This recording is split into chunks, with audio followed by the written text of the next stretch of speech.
Boa noite, irmãos. Vamos prosseguir com a nossa meditação aqui no livro A Ordem de Deus, de Bruce Anstey.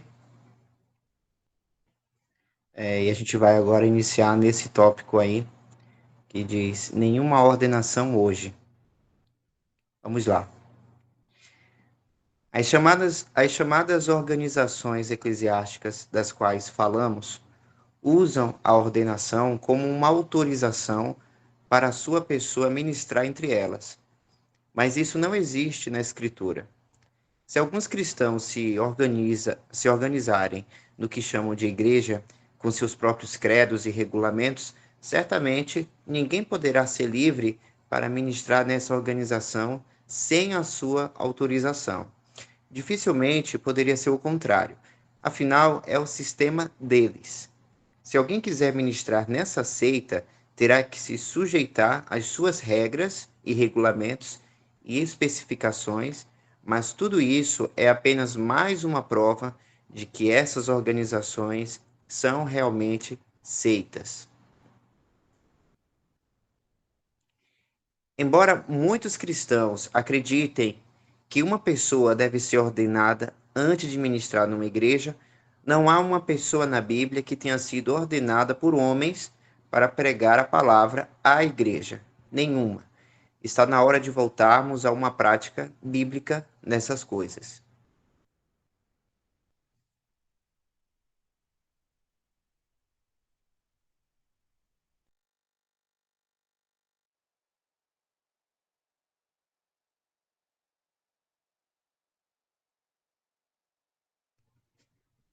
Deve ser que em outros tópicos, nos tópicos anteriores, o irmão Bruce tenha explicado o que significa seita. Mas, de qualquer maneira, é bom a gente sempre reforçar.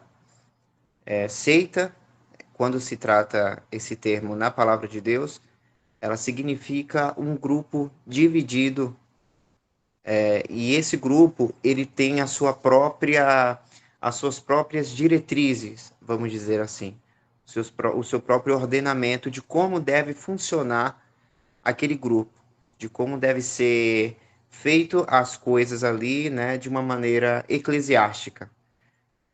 Por exemplo, quem é que tem que falar, quem tem que representar os irmãos, quem tem que cantar, quem é a vez da pessoa para fazer o quê. É como se fosse essa ordenação. E aí a seita, ela traz justamente esse significado de algo que é separado de outros grupos. Então, externamente, ela significa uma divisão, mas divisão essa que tem o seu próprio ordenamento. Por isso que esse tópico aí está falando de nenhuma ordenação hoje, onde as pessoas criam seus próprios sistemas, né, com suas próprias diretrizes, mas aí o que o cristão ele precisa ter claro na sua mente é de que qual é a ordenação de Deus. Deus ele não deixou os seus soltos para que cada um decidisse a maneira como cada um tem que se organizar, tem que tratar das coisas de Deus, porque a gente sabe que Deus ele é cuidadoso em tudo que faz, né? Ele ordena tudo da maneira devida.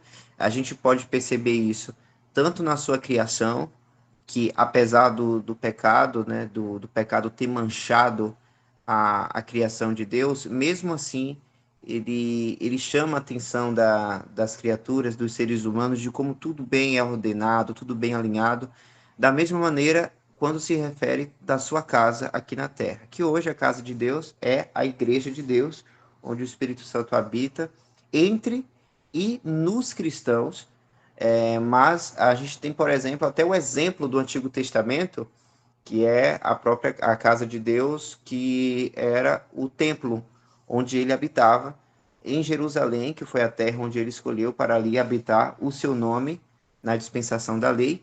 E a gente vê lá no livro de Êxodo, de Levíticos, o quanto que Deus ele foi organizado e deixou tudo bem ordenado de como deveriam ser as coisas. Tanto o seu templo, como deveria ser dividido, quantos pães tinham que estar ali na mesa, né, da preposição, enfim, vários detalhes, inclusive de como deveriam ser a roupa dos sacerdotes, dos tipos de linhos, quais cores tinham que ser, porque tudo era uma representação daquilo que é verdadeiro no céu, né, que é o próprio templo do Senhor no céu, onde ele habita, e também a própria representação do Senhor Jesus Cristo.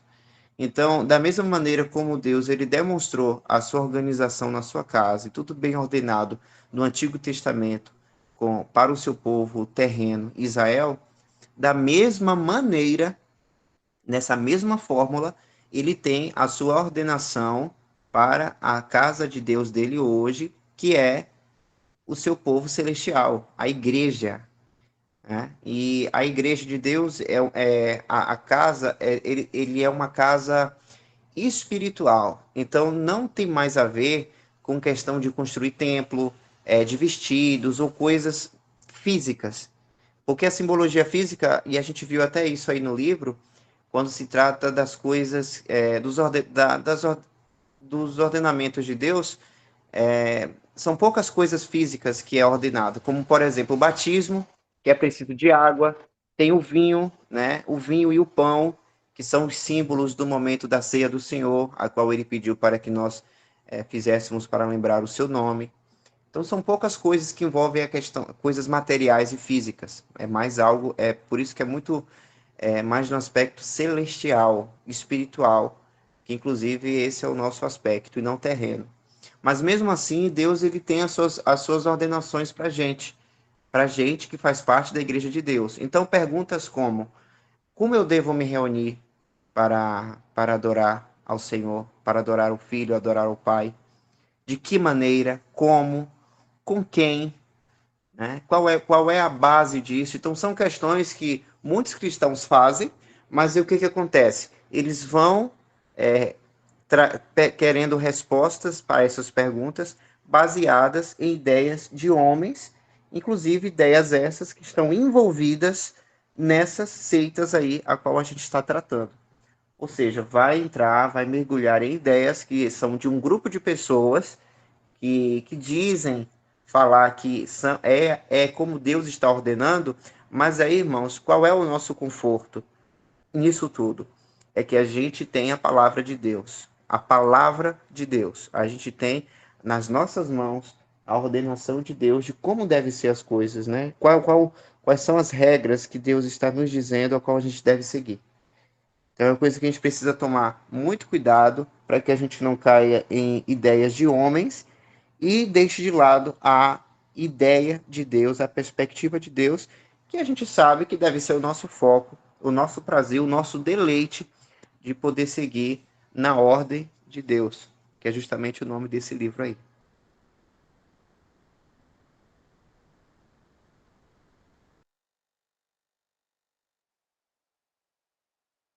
Só para complementar o que o irmão Michel está falando, a gente pode ir lá em Êxodo 39.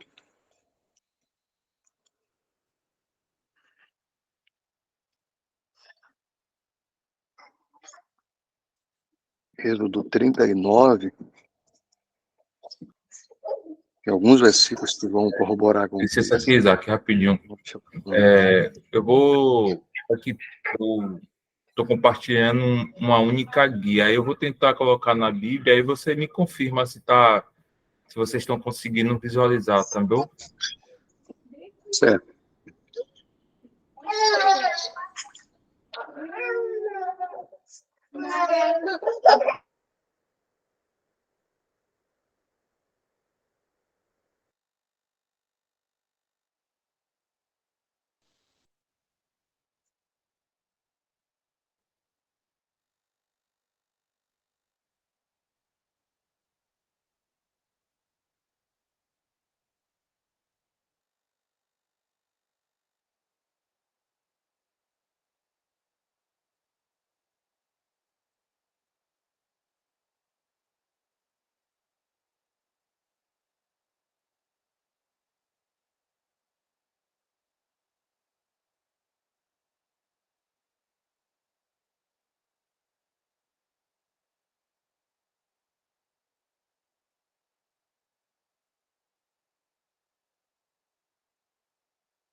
Pronto, está saindo sim.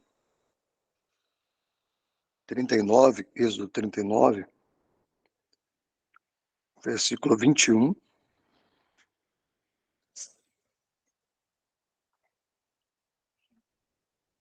E ligar o peitoral com as suas argolas, as argolas do éfode, com um cordão azul, para que estivesse sobre o cinto de artifício do éfode, e o peitoral não se apartasse do éfode, como o Senhor ordenara a Moisés.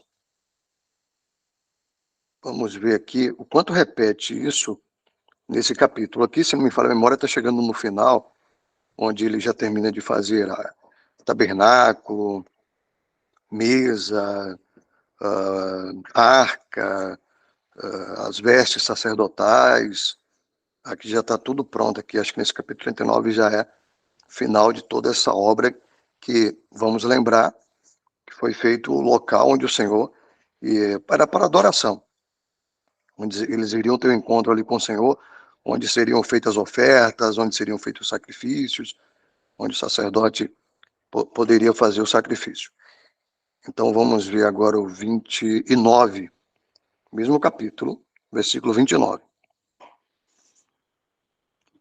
E o cinto de linho fino torcido e de fio azul, e de púrpura e de carmesim, de obra de bordador, como o Senhor ordenara a Moisés. 32. Assim se acabou toda a obra do tabernáculo, da tenda da congregação, e os filhos de Israel fizeram conforme tudo, não é alguma coisa, tudo o que o Senhor ordenara a Moisés. Assim o fizeram.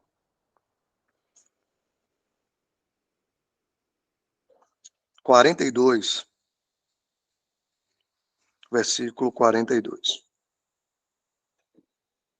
Olha o quanto é repetido, irmãos. 42. Conforme tudo o que o Senhor ordenara a Moisés, assim fizeram os filhos de Israel toda a obra. E ele vai fechar, será como é que ele vai fechar esse capítulo? O último versículo desse capítulo é o 43. Será como ele vai fechar? Viu, pois, Moisés toda a obra, e eis que tinham feito como o Senhor ordenara. Como o Senhor ordenara. Assim a fizeram. Então Moisés os abençoou.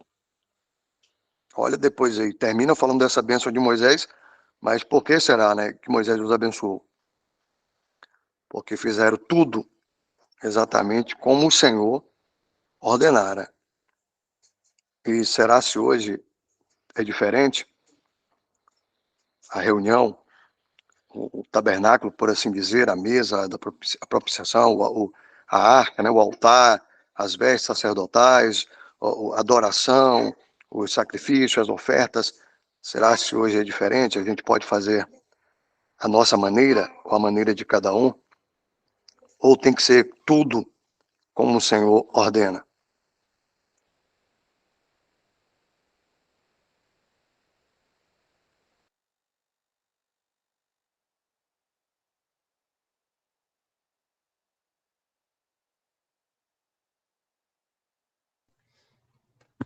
E também tem essa perspectiva que aí é do nosso lado, né, no âmbito da nossa responsabilidade em fazer o que Deus ordena, é de que às vezes a gente não vai compreender de total maneira o porquê que Deus ordena aquilo ali. Apesar de hoje nós temos uma revelação total, porque a nossa revelação hoje da dispensação da graça não é simbologia, é realmente a expressão exata daquilo que no caso é a pessoa do Senhor Jesus Cristo e a revelação de Deus como Pai. É uma coisa, a informação que a gente tem, a revelação que a gente tem de Deus é uma coisa, Eu tento até achar palavras e não consigo achar palavras.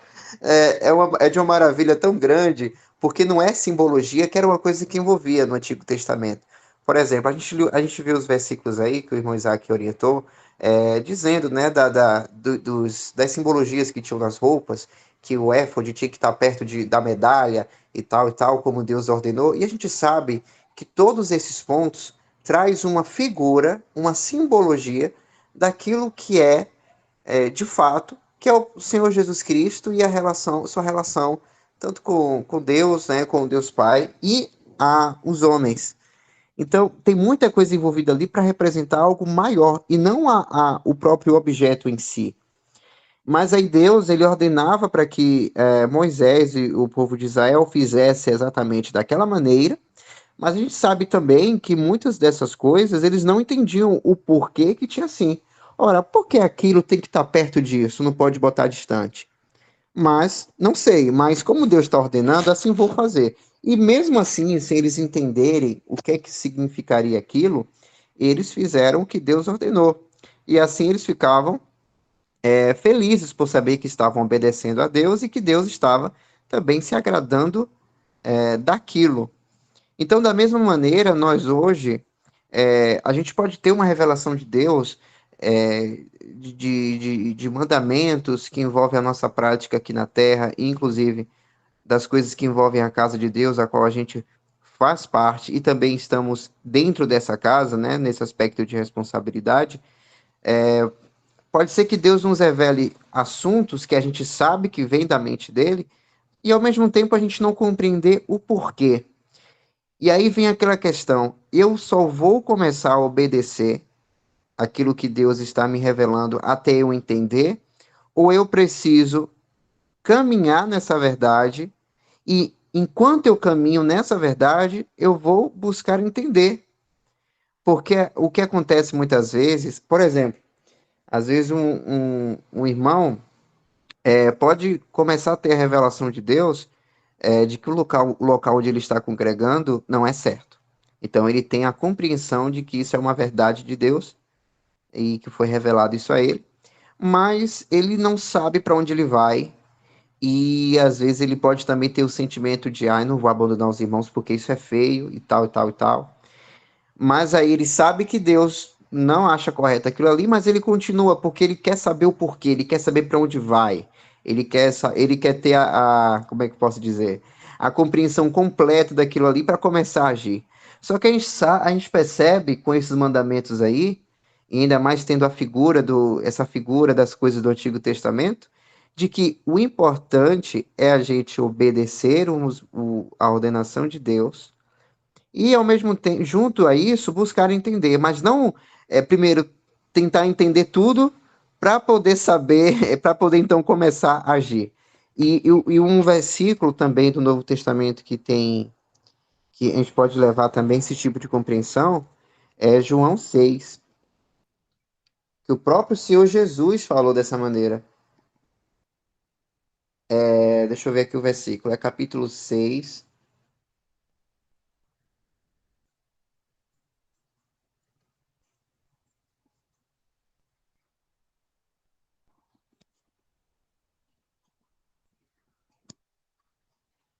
É João, é João 7, perdão, João 7:17.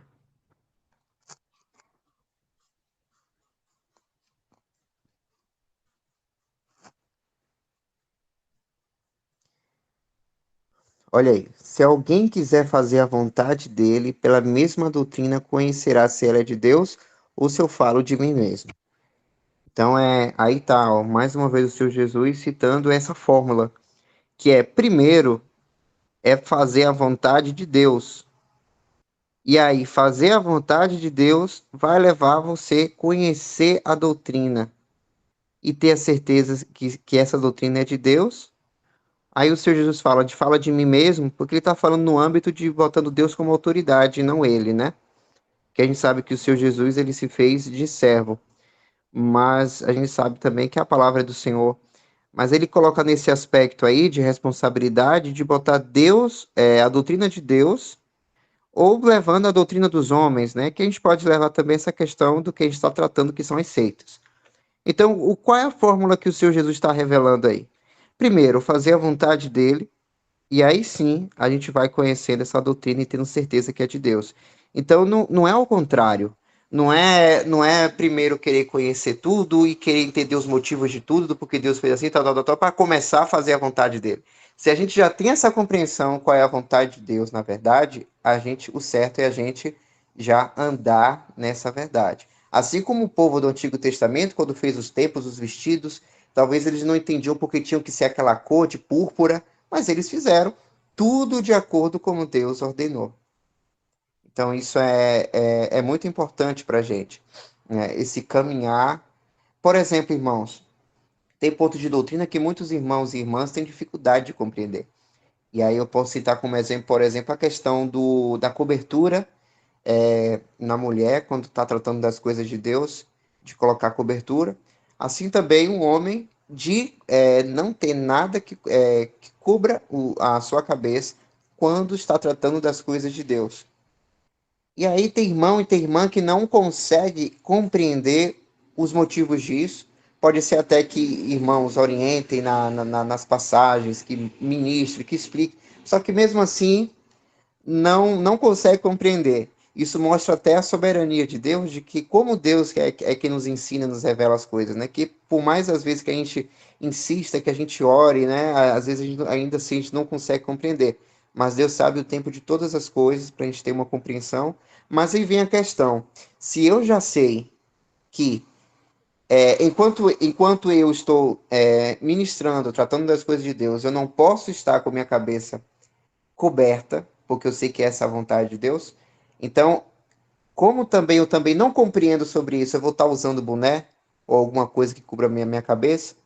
Não, porque eu sei que a vontade de Deus é que eu não cubra a minha cabeça enquanto estou falando dos assuntos dele.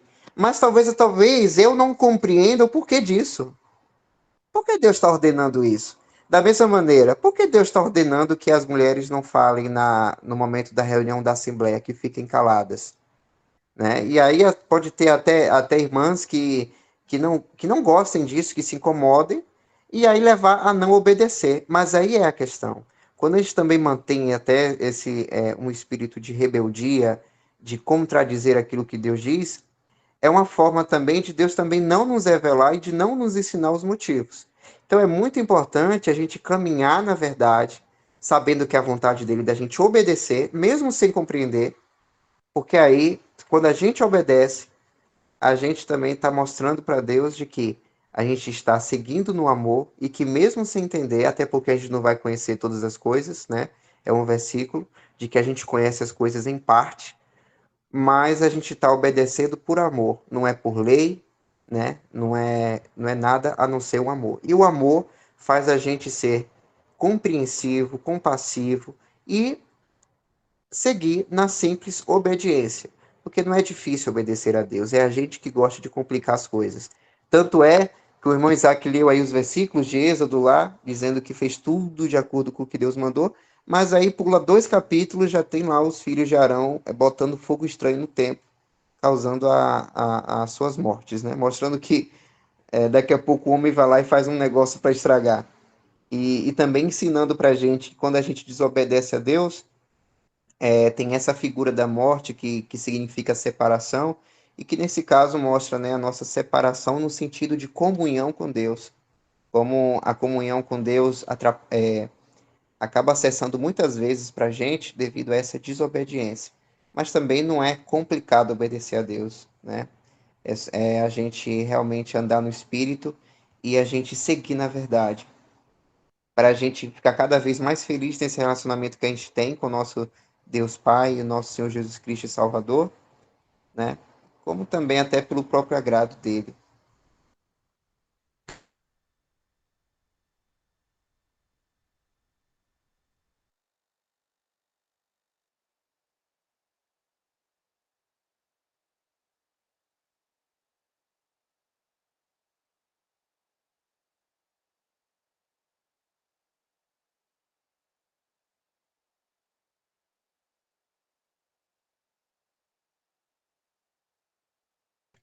Se algum outro irmão quiser ler, fique à vontade, tá bom? Para ler o texto aí.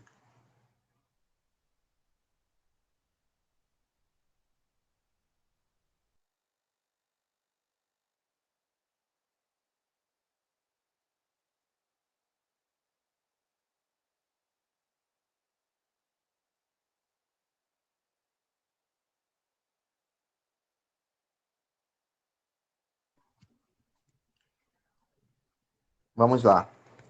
Aí, nesse próximo tópico, o irmão Bruce, ele coloca, entre aspas, uma frase que uma pessoa pode fazer para contrapor, né, os argumentos até aqui ditos.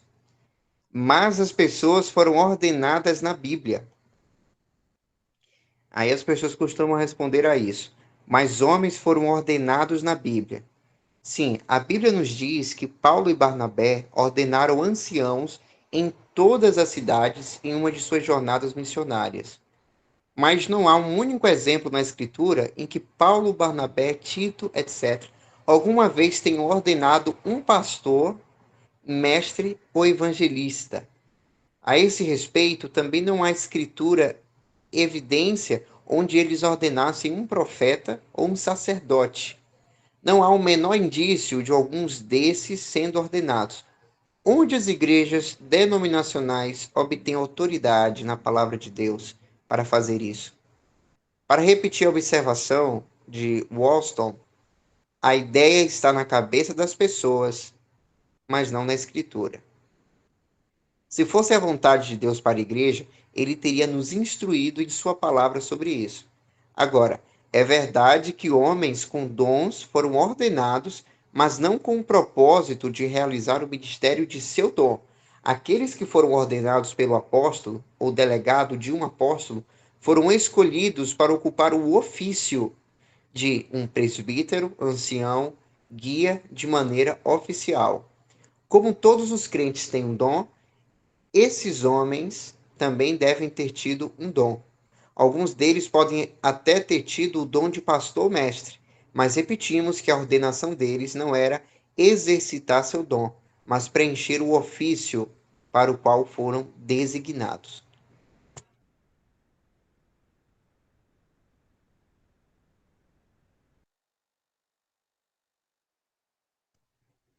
Aqui nesse tópico a gente vê dois assuntos aí, né, que muitas vezes são confundidos. Dom e ofício.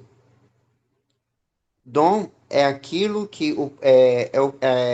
dom é aquilo que o próprio Deus ele dá aos seus, aqueles que fazem parte do corpo de Cristo, para que cada um tenha uma função diferente nesse corpo. Ou seja, é para todos, esse dom é para todos os cristãos, para todo membro do corpo de Cristo, não unicamente para uma assembleia local. Então, por exemplo, a gente viu aí no texto que tem dom de mestre, tem dom de pastor, tem o dom de evangelista. No caso, o evangelista, ele tem um foco para os incrédulos. O evangelista vai focar no evangelho e cristão, uma pessoa que já foi salva, não precisa ter que ouvir o evangelho para crer novamente, porque ele já creu uma vez, então já foi salvo uma vez.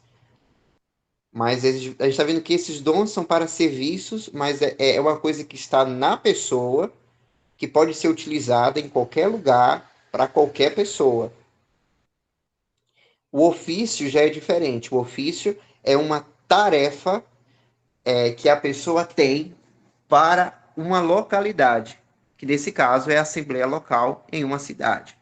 Então, por exemplo, a pessoa pode ter o ofício de presbítero naquela assembleia local. Então, o que essa pessoa faz? Ela cuida das coisas materiais da assembleia, por exemplo. Então, vai ter a ceia está marcada para domingo às 2 da tarde. Então, aquele irmão vai chegar, vai abrir ali aquele local onde os irmãos se reúnem, vai fazer a limpeza, vai colocar a mesa, vai pegar os símbolos, enfim, fazer todo, né, ligar os ventiladores, um exemplo, né? Então, ou seja, é uma atividade específica para aquela assembleia. Então, perceba que isso não tem a ver com dom, mas é um ofício. E aí, qual é a questão? É que na palavra de Deus não tem nenhuma passagem falando assim: irmãos, se reúnam para decidir quem é que vai ser o presbítero entre vocês, quem é que vai ser o ancião que vai ajudar a decidir as coisas aí. Não tem isso na palavra de Deus. O que a gente vê nas epístolas é de citações do apóstolo Paulo. Eu lembro até um de Tito, né? A gente pode até procurar para ver que o apóstolo ele ordena a Tito para escolher pessoas para esses ofícios em certas assembleias. Não são em todas as assembleias locais que existiram na época, mas foram em alguns. Então, deixa eu ver aqui onde é que está.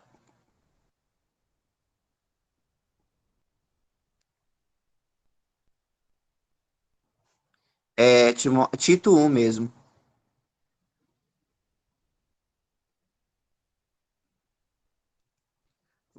Coloca o versículo 5, irmão, para ver se começa. Aí, ó. Por esta causa te deixei em Creta, para que pusesses em boa ordem as coisas que ainda restam, e de cidade em cidade estabelecesses presbíteros, como já te mandei.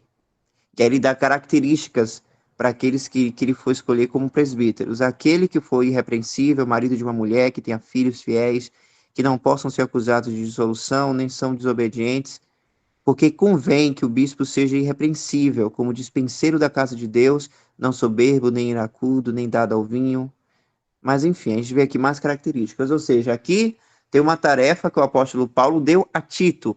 E a gente sabe, irmãos, que quando Deus ele deixa orientações para toda a igreja, ou seja, todos os cristãos, todos os membros do corpo de Cristo, ele deixa bem claro quando é para todo mundo.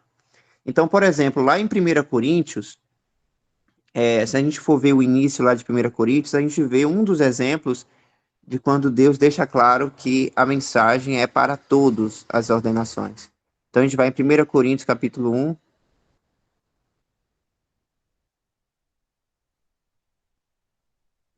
Então, Paulo, chamado apóstolo de Jesus Cristo pela vontade de Deus, e o irmão Sóstenes, a igreja de Deus que está em Corinto, aos santificados em Cristo Jesus, chamados santos, com todos os que em todo lugar invocam o nome do Senhor Jesus Cristo, Senhor deles e nosso.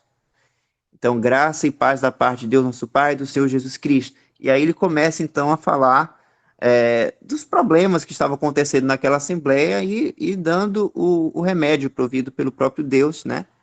Mas a gente vê nessa saudação aí que ele está incluindo todos os santos, ou seja, o recado é para todos. E ainda em Coríntios, quando se fala da questão do homem e da mulher, da questão da cobertura, ele fala, tem um versículo que fala que tudo aquilo é mandamento do Senhor. Deixa eu ver onde é que está. Eu acredito que é capítulo 11, mas deixa eu confirmar aqui.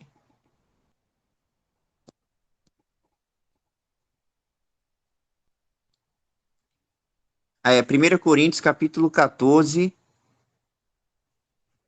verso 13. E é até singelo ter esse recado tão bem dado, porque esses são um dos pontos que muitos cristãos distorcem, porque não é conveniente essas orientações, então gostam de relativizar de que aquilo era só para os coríntios. Então a gente vê aqui, ó, por isso o que... Não, peraí, perdão. É 37 o versículo. Capítulo 14, verso 37.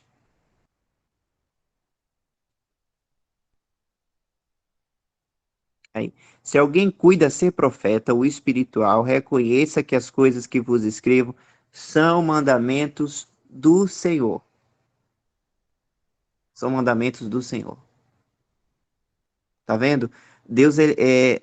A palavra de Deus é muito clara, irmãos, para nos orientar o que é o mandamento do Senhor. E tem passagens mesmo, quando fala do casamento, que é em 1 Coríntios 7, que até o apóstolo Paulo fala assim, digo eu, né? Ele colocando, digo eu, deixando claro que não é um mandamento claro do Senhor, mas é do que o apóstolo Paulo está falando, do que ele acha melhor. E aí isso é interessante, porque quando se fala do casamento, às vezes a pessoa pode tomar uma atitude porque fala assim, não, mas o senhor está falando que nessa situação tem que fazer assim. Sendo que a gente vive em liberdade cristã. Nós temos que saber, em comunhão com o Senhor, qual a melhor decisão de fazer em nossas vidas. Então, às vezes o apóstolo Paulo ele orienta, ele deixa bem claro aquilo que é do Senhor e o que é que ele está fazendo ali, falando ali da parte dele, e deixando bem claro isso. Então, mostra pra gente como a palavra de Deus ele é bem claro. E por que, irmãos, eu estou falando tudo isso? Para a gente lembrar, lá naquela passagem de Tito, lembra quando o apóstolo Paulo falou para Tito para ordenar presbíteros naquelas assembleias onde Tito iria. Então a palavra de Deus está deixando bem claro que foi o apóstolo Paulo, e ele tinha essa autoridade como apóstolo, delegou uma tarefa a Tito para fazer isso. Então a gente não pode pegar aquela passagem e falar assim, Deus está nos orientando para que a gente continue nessa tarefa de delegar funções, de delegar ofícios de presbítero, de ancião nas assembleias. Não, Deus não estava dizendo aquilo. Então é muito importante a gente não tirar conclusão daquilo que Deus não está dizendo na palavra. E essa confusão que tem na cristandade, de pegar uma passagem e de tirar uma conclusão de que aquilo é uma ordenança de Deus, sendo que Deus não está ordenando nada para nós ali. O apóstolo Paulo apenas está pedindo para uma pessoa para fazer aquela tarefa. Então é uma questão é uma coisa que a gente precisa tomar muita atenção. Aí, ó, o irmão Jefferson até sublinhou. A ideia está na cabeça das pessoas, mas não na escritura. Aí, se fosse a vontade de Deus para a igreja, ele teria nos instruído na sua palavra sobre isso. Então, a confusão, ela vai aumentando cada vez mais quando parte da ideia das pessoas. Ora, se pastor é um dom que Deus dá a alguns dos seus membros do corpo de Cristo, porque cada membro do corpo de Cristo tem uma função específica, e aí, lá em 1 Coríntios 12, quando fala do corpo de Cristo, fala dos membros, né? Um é o ouvido, como é que o ouvido quer ser a mão quer ser o olho, e por aí vai. Não, cada um de nós cumprimos uma tarefa diferente, e todas são importantes para Deus, porque edifica o corpo de Cristo. Então, dom, não se exige dom de ninguém. Ninguém pode chegar para o outro e falar, você vai ser um pastor. Ora, e se a pessoa não tem um dom de pastor? Né? E quem te deu autoridade para você dizer para uma outra pessoa o que é que você tem que fazer ou exercitar na casa de Deus? Sendo que o Senhor da Seara é apenas o Senhor Jesus. Sendo que todos nós somos sacerdotes de Deus no mesmo nível, porque todos nós temos acesso ao trono da graça, nós temos liberdade de chegar a Deus sem ter um véu na frente que tampe e sem ter ninguém para atrapalhar, porque o Senhor Jesus é o nosso intermediador. Então, quem sou eu, ou quem é o irmão, ou quem é qualquer outra pessoa, para ficar numa autoridade de mandar ou desmandar em cada um de nós? Se nós temos apenas um Senhor, que é o Senhor Jesus.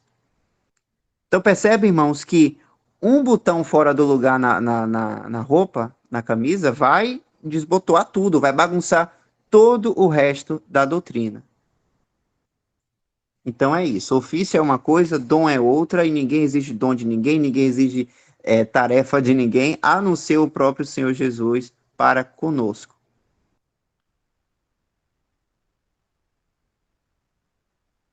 Queria fazer um comentário rapidinho. O irmão falou sobre o exercício de autoridade, né, que muitas vezes a gente vê na cristandade, sobre aqueles a quem os homens levantam sobre maiorais. E quando a gente vai em Atos 20 e 32, deixa o irmão colocar.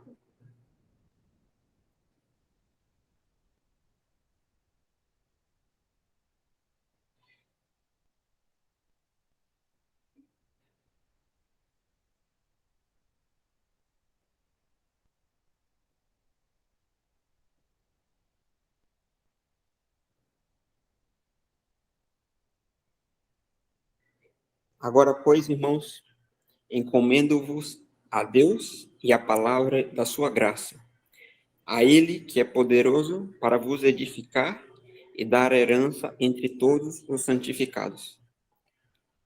Um pouquinho mais atrás, Paulo, ele fala sobre aqueles que se levantariam dentre o meio dos próprios cristãos, que se levantariam para atrair discípulos após si. Depois dessa passagem, ele fala o seguinte no 33. De ninguém cobicei a prata, nem o ouro, nem a veste. Vós mesmos sabeis que, para o que me era necessário, a mim e aos que estavam, a mim e aos que estão comigo, estas mãos me serviram. Tenho-vos mostrado em tudo que, trabalhando assim, é necessário auxiliar os enfermos, e recordar as palavras do Senhor Jesus, que disse: mais bem-aventurada coisa é dar do que receber. Então, a gente tem um caráter muito diferente de tudo que a gente vê, porque o Senhor não nos encomendou a homens. Ele não nos deixou desamparados. Pelo contrário, a gente tem todo o conhecimento, tudo, e o Senhor é quem nos instrui no caminho em que devemos seguir. Então, a gente sempre deve olhar não para o homem, não para aquilo que o homem é, porque no homem a gente só enxerga incapacidade, mas a gente sabe que o Senhor, ele tem cuidado de todo o seu rebanho, e que o Senhor nos deixou o exemplo perfeito em que a gente não deve cobrar dos outros. É interessante isso, né? Porque na cristandade a gente vê muito um homem cobrando aos outros que eles devem dar. Mas não é isso que o Senhor nos ordenou. Ele próprio disse a cada um de nós: mais bem-aventurada coisa é dar do que receber. Então, eu não devo impor isto ao irmão, mas que o Senhor ministre no coração de cada um, e que a gente tenha o exemplo perfeito de que a gente nunca devemos esperar ou dar a alguém que se autocoloca como maioral, porque o apóstolo mesmo deu o exemplo perfeito: de ninguém cobicei a prata, nem o ouro, nem a vestes. E é interessante que ele fala aqui, ó, que vós mesmos sabeis para o que me era necessário, não somente a ele, mas a mim e aos que estão comigo. Estas mãos me serviram. Então, o apóstolo ele não trabalhava, porque Paulo ele tinha o ofício de fazer tendas. Então, ele não trabalhava fazendo as tendas somente para ele, mas aos que estavam com ele também. Então, quão maravilhoso e quão libertador é quando a gente tem o conhecimento que o Senhor nos dá, porque é natural dos homens não querer levantar uma carga nem com o dedo, mas querer colocar sobre o rebanho cargas pesadas para que eles o sustentem em suas coisas, e para isso a gente só liga a televisão e a gente vê isso. Mas que a gente sempre leve todas as nossas dúvidas, tudo aquilo que a gente ainda não tem sabedoria, e a gente peça sabedoria a Deus, porque em Tiago que fala que se alguém tem falta de sabedoria, peça a Deus, que a todos dá abundantemente e não lançará em rosto. Então a gente sempre tem essa segurança que o Senhor nos deu a sua graça e a sua palavra, e que isso nos basta.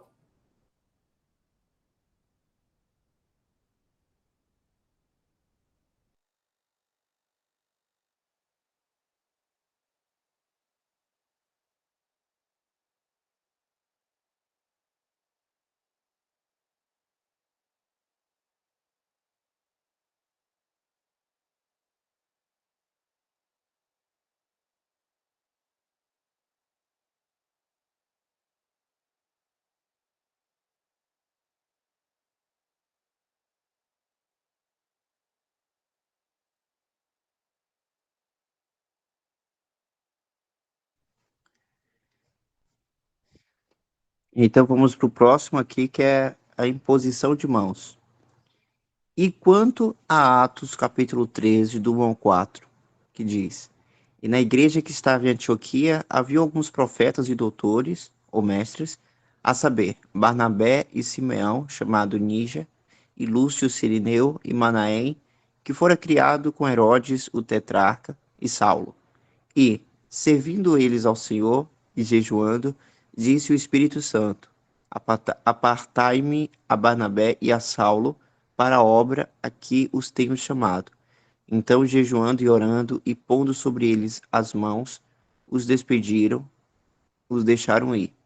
Isso parece mostrar que é necessário que alguém, mesmo um apóstolo, seja ordenado antes que possa sair pregando. Muitas ideias que as pessoas têm sobre assuntos divinos vêm de uma leitura descomprometida da palavra de Deus. As pessoas geralmente não tomam tempo para examinar as escrituras com cuidado e em oração antes de tirar suas conclusões. Esse assunto da imposição de mãos é um dos principais exemplos. Primeiramente, não temos autoridade para dizer que nessa passagem ocorreu uma ordenação. A palavra ordenar nem aparece na passagem. Menciona a imposição de mãos, mas é uma suposição pensar que a ordenação vem por meio da imposição de mãos. Em todos os casos em que os anciãos foram ordenados na Bíblia, não há menção de que as mãos foram impostas sobre eles. Pode ser que as mãos tenham sido impostas sobre aqueles que foram ordenados, mas a Escritura não diz nada a esse respeito. Por esse motivo, os apóstolos, os seus delegados, podem ter feito muitas coisas quando ordenaram presbíteros, mas seria pura suposição de nossa parte dizer que fizeram isso, simplesmente porque a Escritura não fala nada sobre isso. William Kelly disse: não tenho dúvidas de que o Espírito de Deus conhecia a superstição que seria associada à imposição de mãos nos anos posteriores da história da Igreja. Portanto, ele tomou cuidado de nunca conectar imposição de mãos com a ordenação de anciãos. Minha afirmação é que, nesta exata questão de ordenação, a cristandade perdeu a mente e a vontade de Deus, e é ignorante, mas não sem pecado, lutando por uma ordem própria que é mera desordem. É evidente em Atos capítulo 11, do 25 ao 26, e Atos 12, 25, que Barnabé e Saulo já estavam no ministério antes que aqueles em Antioquia impusessem as mãos sobre eles. Paulo não se tornou apto para o ministério como apóstolo por meio da imposição das mãos desses homens. Ele disse que foi o Senhor que o designou para isso. Ao escrever para Timóteo, ele disse: sou grato para com aquele que me fortaleceu, deu poder, Cristo Jesus, nosso Senhor, que me considerou fiel, designando-me para o ministério. Isso está em 1 Timóteo, capítulo 1, verso 12. Ele não recebeu o apostolado dos homens. Ao escrever aos Gálatas, ele disse: Paulo, apóstolo, não da parte de homens, nem por intermédio de homem algum, mas por Jesus Cristo e por Deus Pai, que o ressuscitou dentre os mortos. Isso está em Gálatas 1:1.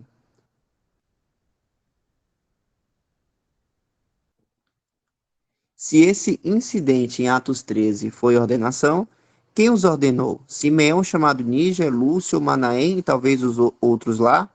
Estes eram profetas e mestres que eram os segundos e terceiros na igreja. Se eles ordenaram os apóstolos, então o menor ordenou o maior. Isso não pode ser. O Sr. Kelly disse: teria o apóstolo Paulo considerado a imposição das mãos de outras pessoas como sendo a ordenação para seu ofício especial? Certamente podemos crer que ele não o considerou. Se não, porque ao reivindicar a sua afirmação de ser apóstolo, ele não se referiu a esse momento e a esse ato. E aí aqui tem mais referência, mas a gente viu dois exemplos lá em cima, né? No momento que o apóstolo Paulo fala da sua designação de que foi de Deus. Irmãos, tá dando para entender até aqui? Vou botar os irmãos para digitar agora ou ligar o microfone para falar.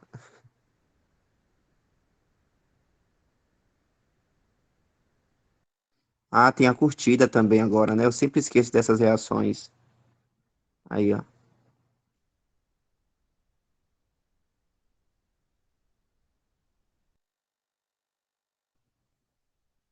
Legal.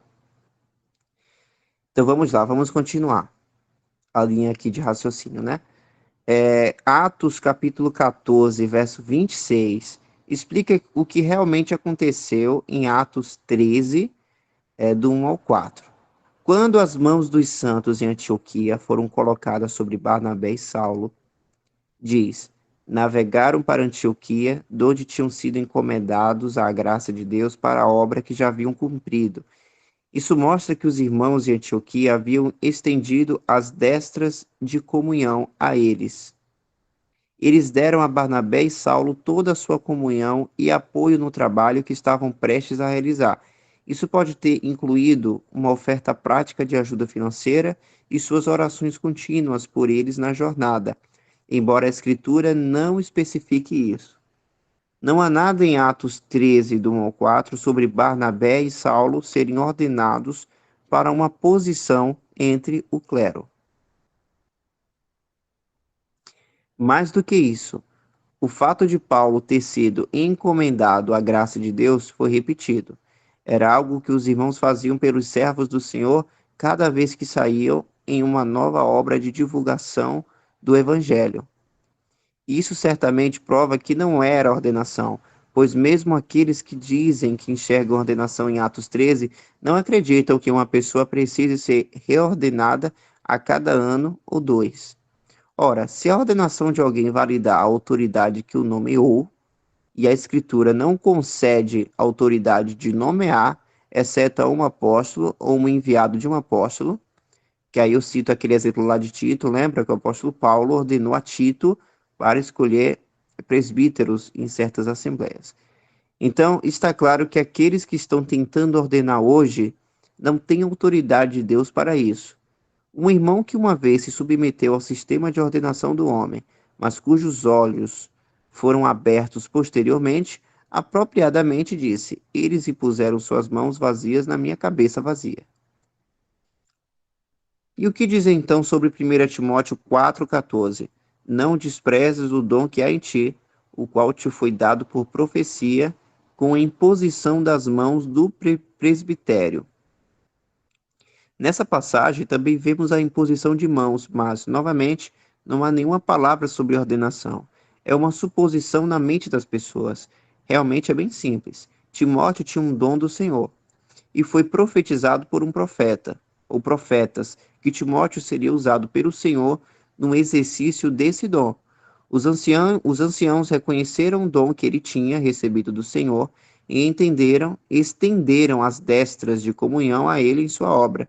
Paulo escreveu a Timóteo, exortando a não negligenciar seu dom, e lembrou-lhe de que outros, os anciãos, também estavam por trás dele apoiando-o. Isso deve ter sido um tremendo encorajamento para Timóteo.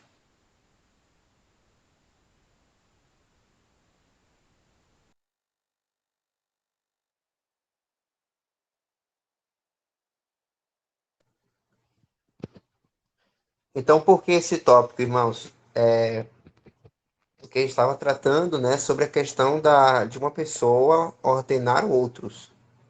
E aí, a gente já viu que todos nós somos sacerdotes diante de Deus, tendo a mesma importância, ainda mais nós, né, como no caráter de filhos de Deus, que é de um privilégio muito grande, que somente a igreja tem esse privilégio, além de sermos membros do corpo de Cristo, já que a igreja é a noiva de Cristo. Então, estamos em um lugar de grande privilégio, mas todos nós somos membros do corpo de Cristo. E, como a gente sabe lá em 1 Coríntios 12, fala que, né, que o olho não é mais importante que o ouvido, que não é mais importante que o pé, porque cada membro do nosso corpo é de importância e tem funções diferentes. E tudo que a gente faz para Deus, para a glória dele, a gente vai estar também edificando o corpo por meio dos dons que cada um de nós tem. Todos nós temos um dom, pelo menos. Então, só que aí traz essa questão da imposição de mãos, porque no Novo Testamento tem esse ato. E aí as pessoas podem interpretar como uma pessoa ordenando uma tarefa ou um ofício a alguém, por meio da imposição de mãos. Então, o irmão Plus já deixa claro que em nenhum momento a palavra fala que isso é um ordenamento. Então, é uma conclusão que as pessoas fazem. Então, olha só o perigo. Ideia de homens, e não da palavra de Deus. E a gente viu aí também com os exemplos de que a imposição de mãos era um ato externo que os irmãos faziam para demonstrar a comunhão, ou seja, a participação dela naquela obra, naquele ministério que aquele outro irmão vai fazer. Então, vamos supor, é como se, no nosso caso aqui no Brasil, fosse um aperto de mão, né? Que significa companheirismo, né? Participação mútua, enfim. Tradicionalmente pode ser diferente para cada região esse ato, mas aí, né, a gente está vendo aí na palavra de Deus que nessa época tinha a questão da imposição de mãos.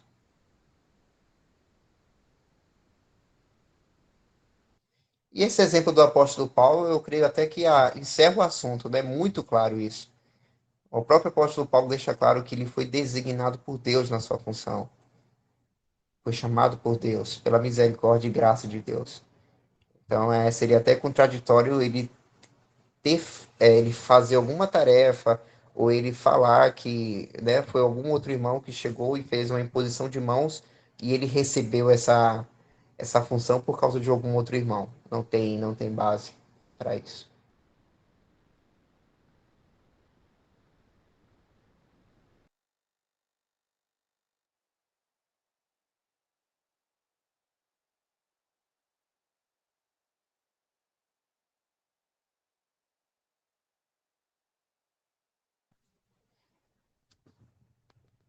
Então, só para reforçar, o único ato que a gente vê aí é dos apóstolos que eles tinham essa autoridade de escolher ofícios, tarefas, pessoas para terem uma tarefa específica naquela assembleia. E essa pessoa que fosse escolhida, possivelmente ela poderia ter um dom também. Ele pode ter o dom de mestre, ter o dom de pastor, mas não é por causa do dom que ele tem, mas é por causa daquelas características de como ele tem que se portar, tal, tal, tal, para poder ter aquele ofício. E também eu até lembrei aqui de que, por exemplo, a pessoa que tem a tarefa de administrar as finanças da Assembleia, e aí a gente parte para a questão da coleta, não vai ser o irmão que vai falar assim, ó, irmãos, tô sentindo aqui que tem que administrar o dinheiro aí, sou eu, hein? Então vai ser eu a partir de hoje. Porque vocês não podem, a Assembleia não pode escolher quem vai cuidar do dinheiro. Não é assim. Né? Nesse caso, é a Assembleia realmente que tem que escolher a pessoa, tem que ver ali entre os irmãos, né, quem são os irmãos que a Assembleia tem confiança para administrar a coleta. Não é uma coisa de uma pessoa levantar a mão e falar assim, eu vou cuidar disso aqui. E a gente vê, por exemplo, em Atos, que o Jefferson até botou a carinha pensando aí, Jeff. Tem até uma passagem em Atos que mostra que na escolha dos presbíteros, foram as assembleias que escolheram, no caso, a de Jerusalém, né? Devido àquela confusão que estava tendo com a questão da divisão dos materiais, então eles escolheram os diáconos. Os diáconos, esse é o termo, né? Os diáconos para administrarem os materiais, a questão financeira daquela assembleia. Então eram pessoas que eles tinham confiança. Então a gente percebe também, irmãos, que cada caso é um caso, né? Cada caso tem que ser pensado e visto à luz da palavra de Deus.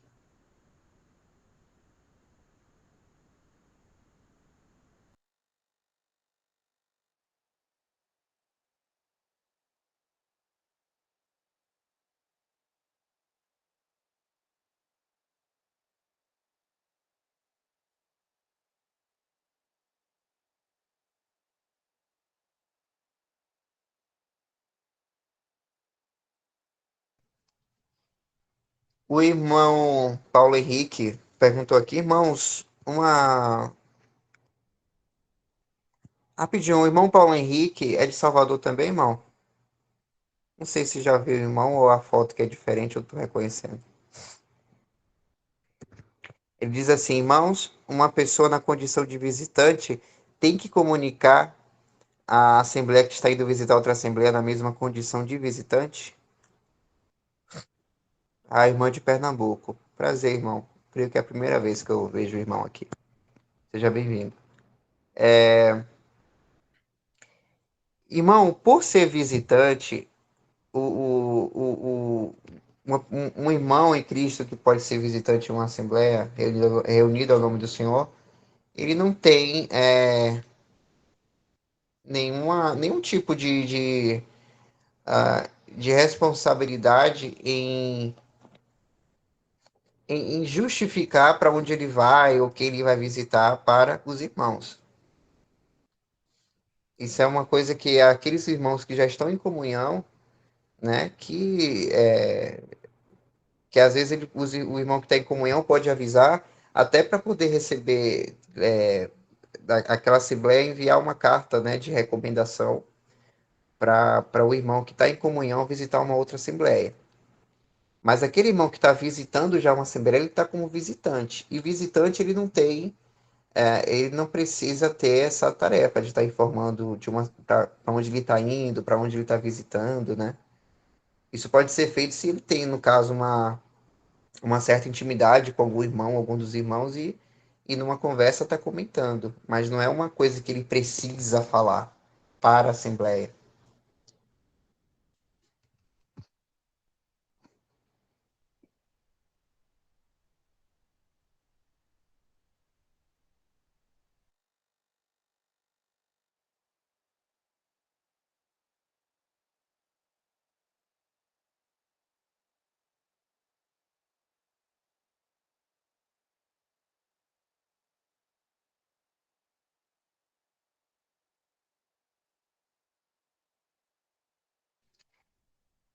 Irmãos, olha só. Olhando o título desse tópico aí, eu percebo que vai mudar um pouquinho o rumo do assunto. Então, para a gente poder meditar nas coisas que já foram ditas, né, que englobou essa questão da autoridade da palavra de Deus e de como as pessoas eles não têm autoridade para mandar no outro, né, no dom, no ofício, na atividade que outra pessoa vai fazer. Creio que é bom a gente concluir por aqui, para a gente não mergulhar em um outro assunto e ficar muita coisa na cabeça, né, em uma reunião só. É o que os irmãos acham.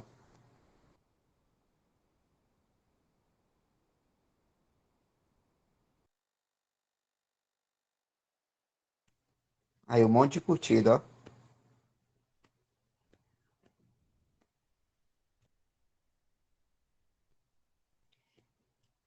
Então a gente pode finalizar por aqui. Não sei se algum irmão teve alguma dúvida. Não tendo, a gente pode finalizar então. Irmão Jefferson, se o irmão puder, irmão, também mandar o link aí no chat para os irmãos que têm interesse em ler o texto, né? Ou até ler mais. É importante, irmãos, também a leitura individual, né? Claro. Ó, Jefferson saiu.